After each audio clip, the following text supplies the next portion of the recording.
jiro waraaqo ii soo dirayaan waxay ku leeyihiin qofkii adigoo kaleeta ahaa oo isbiimeeyay maanta ma noola qofka adigoo kale ahaa oo isbiimeeyay congress muusan dhamaysan waqtigiisii qofkii adigoo kale ahaa oo isbiimeeyay maynan u suurtagelin inuu mar labaad soo noqdo marka dadkaas hal dan ay leeyihiin aniga aan aaminsanahay halka dan ay leeyihiin waxa waaye in ay aniga iga dhaadhacsiiyaan haddii sida aan u hadlaayo aan ku socdo waxyaalaha aan ka hadlo geesinimada igu jirto ay weli igu sii jirto in ama aansan noolaan doonin waqtigeyga aansan dhamaysanaynin ama maalin dambe la idooranaynin laakiin aniga midaan ogahay maalintaan dhimanayo ilaahay ay ku xiran tahay qof bini aadan go'aankaas ma gaaro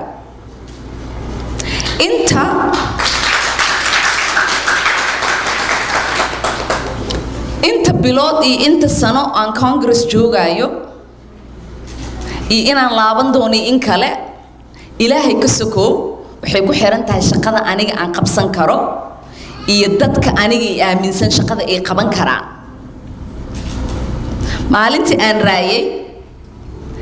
gabar ila tartamaysay ay soo wacday inay ii mahad celiso ii hambaliyeyso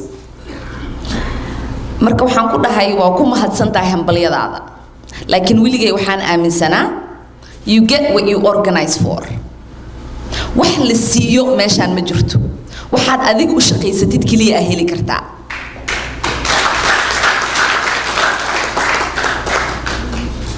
marka la idinku soo celinaa wax la siiyo ma jirto waxaad adiga u shaqaysatid kaliya heli kartaa Soomaalida Minnesota ku nool intaan masaajid ay leeyihiin ma lahaan lahayn haddii aysan aaminsaneen waxaad adiga u shaqaysatid ah heli kartaa Soomaalida Minnesota ku nool inta business ay leeyihiin maysan lahaan lahayn haddii aysan aaminsaneen waxaad u shaqaysatid ah heli kartaa marka aniga ma aaminsani in qof uu wax isiiyay uu iga qaadi karo ma aaminsani inta dad oo sida aniga la ii dhaariyay loo dhaariyay certificate-ka xafiiskayga saaran iyagoo dhan u wada saaran yahay inta dad aniga i dooratay soo dooratay inta dad aan matalo ay matalaan in aniga iga bulshad sareeyaan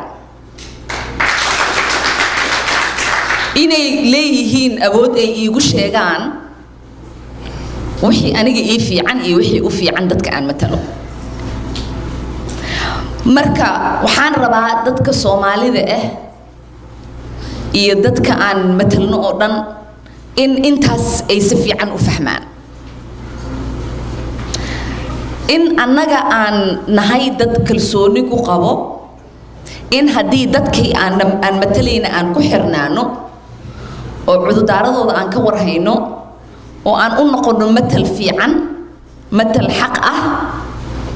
matal wanaagsan in aan joogi karno intii aan rabno inaan joogno su-aasha koowaad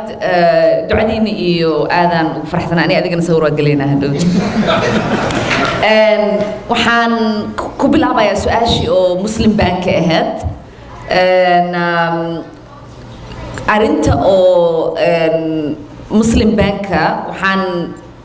aad iyo aad aan uga shaqeynaynay waxaan xataa aan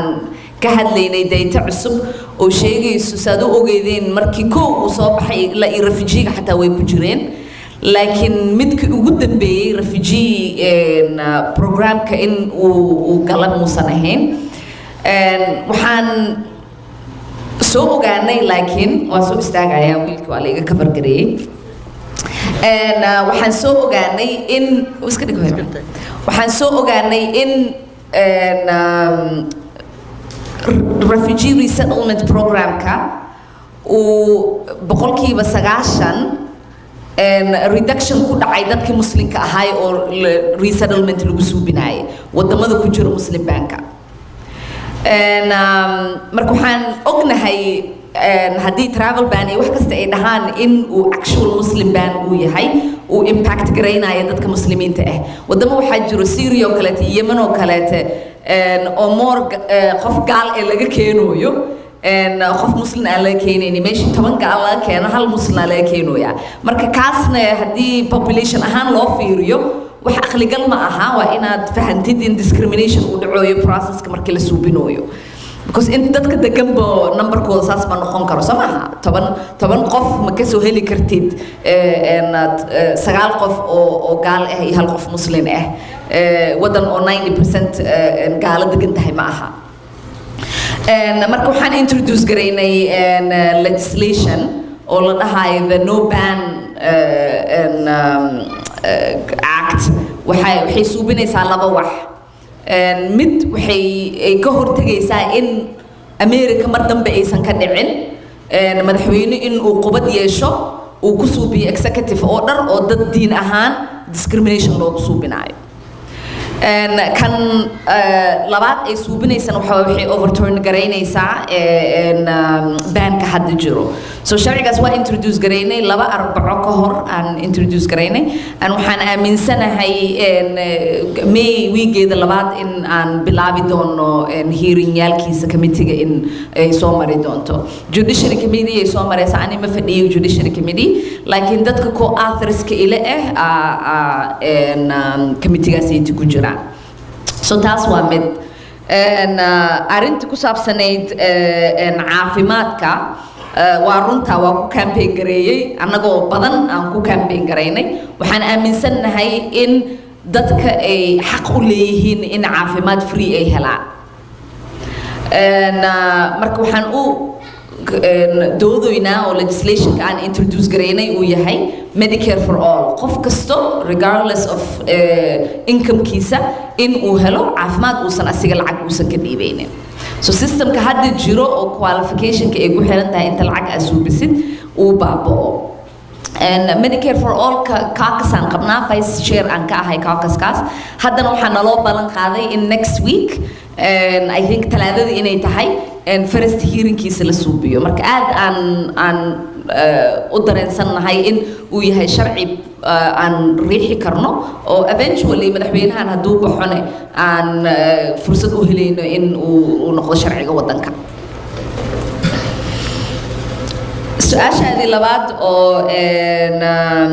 the UN mission oo Soomaaliya ka socdo ma ogi inaa og tahay missionkaasiiti wuu dhammaanaya I think samarkan lacagtii la siin jiray way joogsanaysaa so waxaan loo tabaabushaysanooyaa sidii ay Amazon uga bixi lahayd Soomaaliya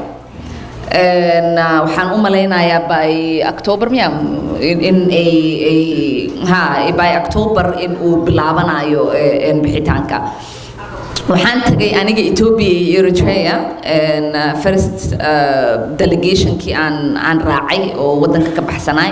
meeshaas uu ahay hadda waxay ahayd week la soo dhaafay in Djibouti iyo Niger iyo aan tagno laakiin hadda nin wareersana madaxweyne noo diyaaradii aan qaadan lahayn uu cancel gareeyay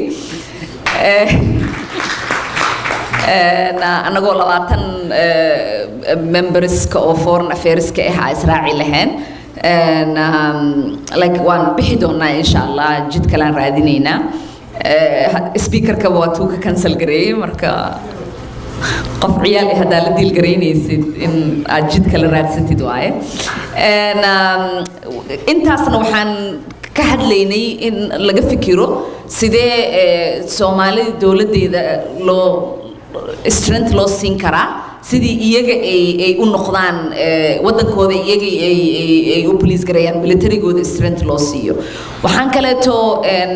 ka hadlaynaa lacagta badana oo la siiyo wadamada Africa waxay ay tahay dhinaca humanitarian aid oo cunto iyo waxaas ay ku saabsan fikrad waxaan keenay hadda subcommittee oo Africa aan fadhiyo in aan lacagtaas ay badankeeda aan u advocate gareyno in investment ay aado waxaa arkaysaa committee foreign affairs dad badan oo ka hadlayo China Africa joogto Turkiya Africa joogto Russia Africa joogto laakiin wax laga cabsi ahaan looga hadlayo ma ka hadalno wixii America ay qaban lahayd hadii aynan rabin wadamadan kaleete in ay Afrikaanka soo dhaweeyaan marka aniga iyo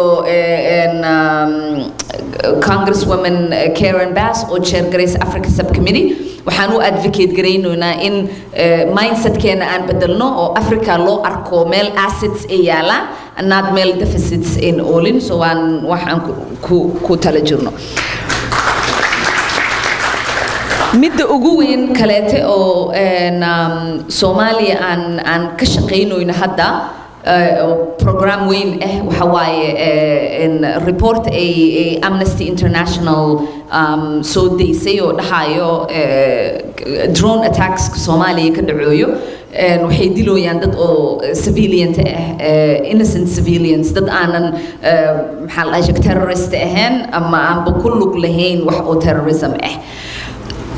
markii dawladda Mareykanka la weydiiyay waxay dhaheen drone attacks ka aan suubino 100% wuxuu kaliya dilaa qof dambi galay ama qof aan ku tuhmayno inuu dambi suubin doono reportiga markay imaatay annagoo dhan waraaqaan dirnay inaan dhahno suurtagal ma aha aqli ma galayso waxa la iska soo riday in uu only raadsado qof oo la og yahay inuu terrorist yahay suurtagal ma aha 10 xabad aniga hadaan daadiyo ma suurtagelayso kulli dadka xun kaliya inay disho qof kale way ku dhacaysaa soo marka waxaan soo ogaanay in run ahaantii reportigoodu uu saxsanaay America dawladda waxay qiratay in dad oo aan dambi galin ay ku dhinteen marka hadda waxaan ka shaqeynoynaa sidii aan u bedeli lahayn accountability aan u suubin lahayn programkaasayta oo droneska iyo sidii dadkii dad laga dilay oo xaqdaro loo dilay lacag iyo taakuleen loo siin lahaa ilaan waa naf oo la qaaday oo xaqdaro loo qaaday marka dawladda taasaan ku qasboynaa hadda in regards to Somali drone programs keeda ultimately waxaan anisa u ogtihiin dagaal dhan ka soo horjeedaa iyo qof la dilo marka ultimately waxaan rabnaa in programkaasaytii la redefine gareeyo because technology waa useful wuu ka fiican yahay dad military oo wadanka loo dhex diro dagaal caadi galo laakiin wili qof ma la hubi karo inuusan dad masaakiin uusan dilaynin Okay, I'll start with my favorite topic, Saudi Arabia iyo Imaaraadka. And Saudi Arabia iyo Imaaraadka ilhaan dagaalay ku wadaa I think probably waa the most accurate statement qof uu sheegi karo sababta waxay tahay waxaan aaminsanahay annaga haddii aan muslim nahay in aan ku qasbannahay in cadaaladnimo aan u dhaqanno sababta aan inta u joogno waxaan ilaawnay muslimnimadeena inay nagu qasbayso inaan noqono dad cadaalad ka shaqeynayo labadaas wadan cadaalad ka shaqeynteedii intay dhaafeen waxay bilaabeen in ay cadaalad ku xadgudbaan haddii aadan intaas aaminsanayn dan diintaada aan u malaynayaa inaad u baahan tahay inaad gadaal ugu laabatid haddii aad fiirisid dagaalka xaqdarada ay ku wadaan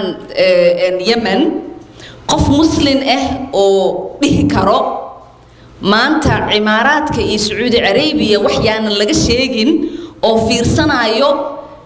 boqolkiiba 85 qof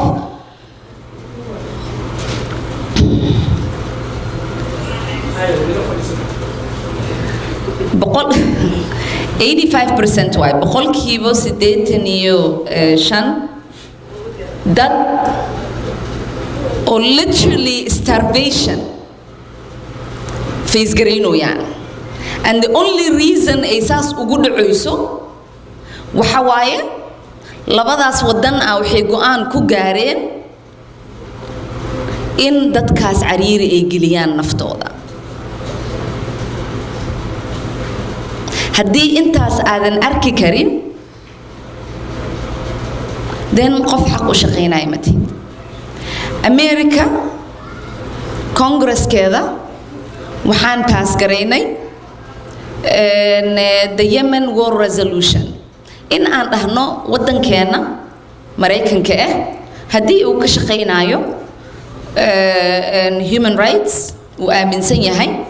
haddii uu yahay wadan aaminsan dad masaakiimiin inay ku dhimanayaan Yemen oo aan nahay dad taakulayn u dirooyo dagaalka lagu wadana qayb ma ku lahaan karno kaas ma aha go'aan ilhaan ay gaartay waa go'aan majority Congress-ka ama House-ka ha ahaado ama Senate-ka ha ahaado waa wax anagoo dhan aan isku wada raacnay biilkii waa pass garaynay waxaan u dirnay madaxweynaha wuu veto gareeyay waxaan aaminsanahay sababtu uu veto gareeyay asiga wuxuu yiri powerkeygii oo aniga go'aanka aan gaari lahay in dagaal kasta aan rabo aan ka qayb galo aad iga hor istaagsan tihiin laakiin inaan ka hor istaagno is anaga powerka aan leenahay Congress go'aanka madaxweynaha markuu dagaal galo go'aan waxay leedahay iyada inay dhahdo dagaalkan waa kugu raacsanahay ama jooji so kaas waa constitutionally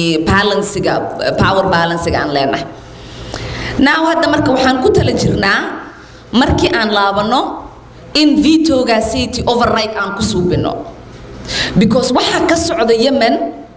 oo Saudi Arabia iyo Imaaraadka ay horseed u tahay wax la fiirsan kara ma ah wax aad u xaq daran waay aan haddii aan ku soo laabano Saudi Arabia wiilka soo sheegay oo kaleete shalay ay heeda umaleynaa sadaraad 37 qof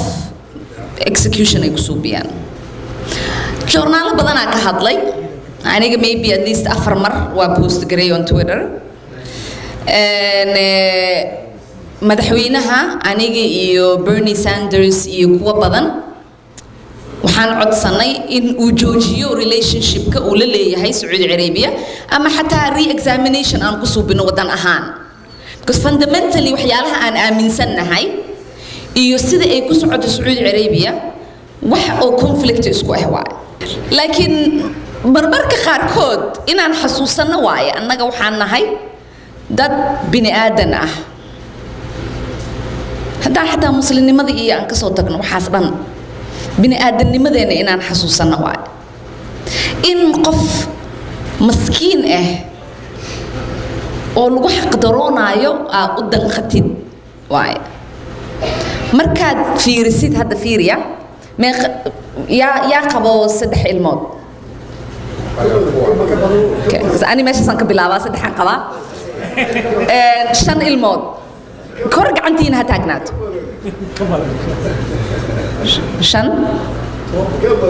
ما gacantiina taag hadda waxaan rabaa inaan idin tusiyo okay 5 ka badan yaa haysto 6 7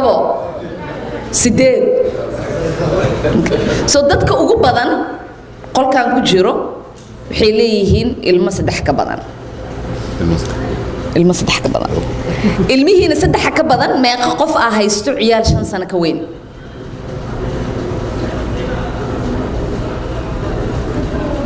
meeqa haysto ciyaal 5 ka yar soo qof 5 ka yar ma jirto laba okay aniga ma haysto ciyaal oo 5 ka yar kulligii way ka yihiin 5 sababta aan idin dhahay waxay tahay Yemen 10kii ciyaal 8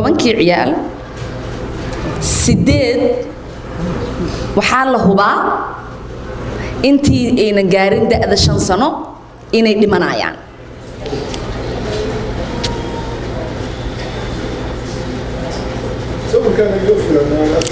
okay 10kii ciyaal 8 waa hubitaan haddii say ku socoto waa dhimanayaan qof uma maleynaa ilmo inuu dhali lahaa hadduu og yahay in situationka uu ku dhalooyo inuusan 5 dhaafaynin marka waxaan xasuustaa aniga 2011kii Soomaaliya daraawdka markuu dhacay annaga oo dhan wax kasta aan suubin karno aan suubinaynay aniga ilmahaygan ka tagay ilaa ida dhoobley ida dhaabaan tagay